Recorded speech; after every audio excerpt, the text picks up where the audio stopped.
So there's one silk for every kernel of corn. It's a good crop year for Cy Prettyman, and while I believed him outside the field, A lot of ears in here. I really believed him while in it. Feels like we're in the jungle. Yeah.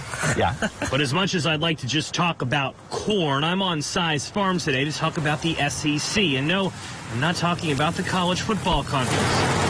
Government, the SEC stands for the Securities and Exchange Commission. They're tasked with regulating Wall Street and publicly traded companies.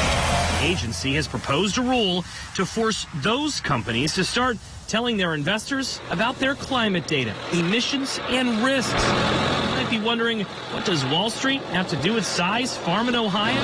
Farmers and ranchers have never been regulated by the SEC. Cy's concern is that farms often do business with publicly traded companies that may, under this proposed rule, demand farmers start providing details on how much emissions are coming out of their tractors, for example. These closing wheels come through. It tells me the typical farmer These are basically just the tractor controls. doesn't have the time or the staff to do that. We've only got limited resources on our farm to do what we do. Of course, there is another side to this debate, some believing that the country needs to start holding all businesses more accountable for their emissions. And yes, that includes the family farm. People have died because of climate change.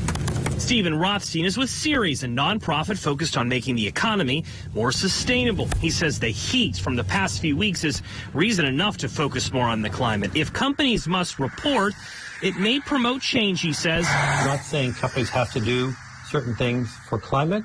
All it says they have to disclose, so then their investors, the market, their owners, can make decisions whether they feel that's good or not. Rothstein expects a final rule by the SEC by the end of the year, and he suspects there may be changes to make the smaller contributors to companies like family farms exempt. It's always tough. As for Cy, who's with the Ohio Farm Bureau, he says farmers will be watching this closely. Lawsuits will likely follow if farms are not exempt, and he says possible increases in food prices may occur, especially if he has to start telling the SEC how much CO2 was emitted from dropping fungicide on his crop.